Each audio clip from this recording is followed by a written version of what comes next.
Hello friends, in this video I will show how to restore missing high performance power plan in Windows 11.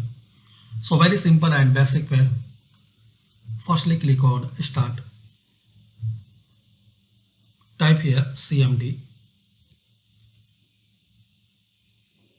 Right click on command prompt.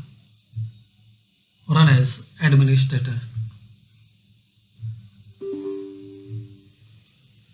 Now I will give two command line in description. So copy and paste one by one. This is the first one.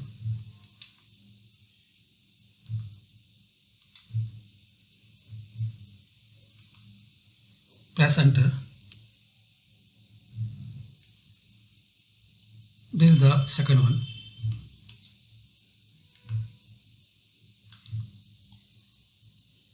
Paste here and press enter.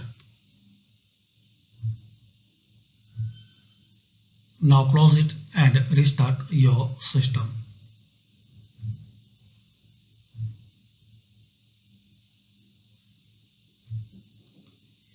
So this is the way guys you can restore missing high performance power plan in Windows 11. Thanks for watching and please comment on this method work for you or not.